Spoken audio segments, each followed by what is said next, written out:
Thank you for the introduction, Dr. Conrad. It's really a pleasure to be a part of the team here at Healing the Eye.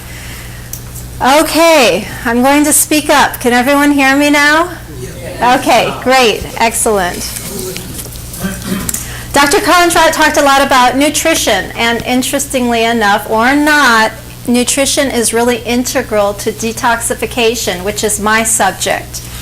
And that's because that's actually for a lot of reasons. A very high fruits and vegetable diet is a detox diet.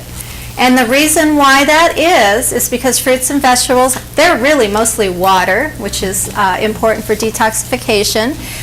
There's fiber in it, which will sweep the toxins through your body. I don't know if you know this, but what happens when you're constipated is your body just picks up those toxins that we're trying to leave and recirculates it throughout the bloodstream, and that's why a lot of people will get a headache if that's happening for them. So the fiber is important. But here's a biggie. Fruits and vegetables contain hundreds, it's not even totally quantified yet, of a new substance called phytochemicals. The last few decades, maybe the last 50 years, has really been all about identifying and talking about vitamins and minerals in food.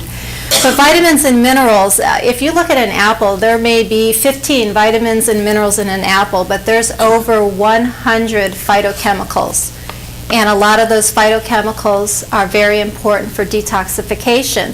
The cruciferous vegetable family alone is rife with these substances. Some of them are sulforaphane or indole or something. There's more than that, but that's so the good nutrition is very detoxifying as well, which is, that's how the body works. What's good for one part, it's good for the rest of the body. So I wanted to talk about detoxification today because really it's impossible to attain true health without addressing toxicity.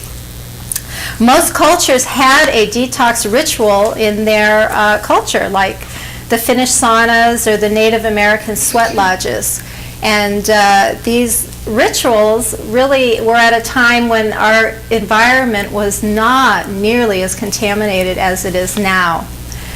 And when we were in school, detoxification, and actually it's a separate field of study. It's called environmental medicine is really what it's called. It's the study of cleansing and detoxification. And one of the things that we learned, and maybe didn't quite believe, but believed it soon enough when we got into practice, is that if the only thing you did with your patients was to detoxify them, they would get better. It didn't really matter what they had. Dr. Conrad mentioned that the main detoxification organ is the liver, and then you've got the eliminative systems and your breath. I mean, we are designed as human beings to eliminate and to detoxify and to get rid of waste products. However, our environment has seen an unprecedented influx of chemicals since about the 1930s, and it has overwhelmed our body's capacity to eliminate on a natural basis. The dawn of the chemical age is really what the 1930s were. In fact, didn't they have a commercial decades ago, Better Living Through Chemistry?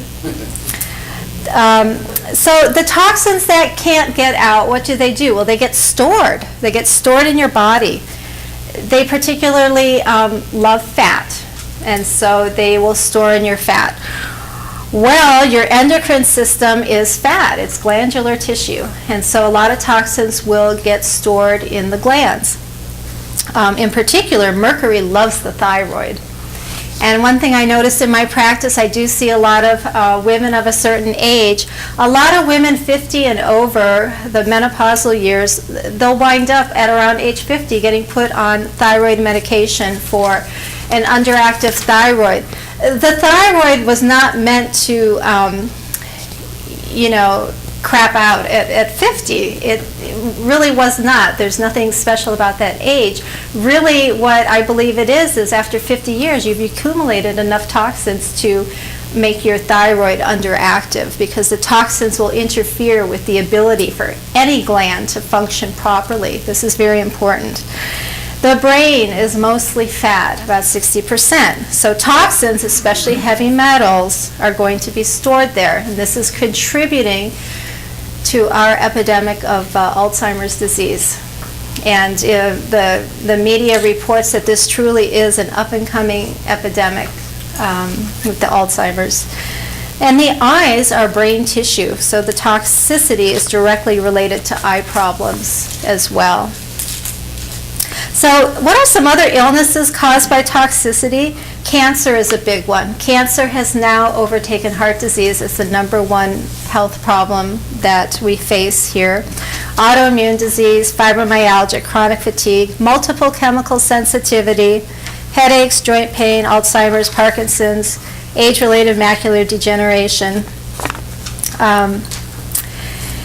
And something that really struck me was that, I can't remember the name of the group, but one of the American Cancer Society, or one of those groups, a more mainline group, admitted a few years ago that they believed the majority of cancers were environmentally caused.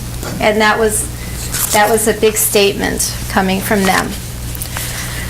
So then the corollary to all of this is that nobody thinks they are toxic. And we're all toxic, unfortunately. Our children are toxic. And a little bit later I'm going to talk about the newborn testing that they've been doing to look at toxicity. But in my practice with the testing I've done for heavy metals, there isn't one person I have ever tested, including myself, who hasn't had heavy metals. And so, and heavy metals, that's just a little bit of the possible chemicals you could have in your body and be storing. It's just that to test those is a more invasive fat biopsy kind of thing. So where do we get these toxins? We get it really from the environment, the air we breathe, water we drink, whether or not it's purified. Foods. It's very important to eat organic foods because not only is the nutritional content better, but you've just avoided a load of pesticides on your food.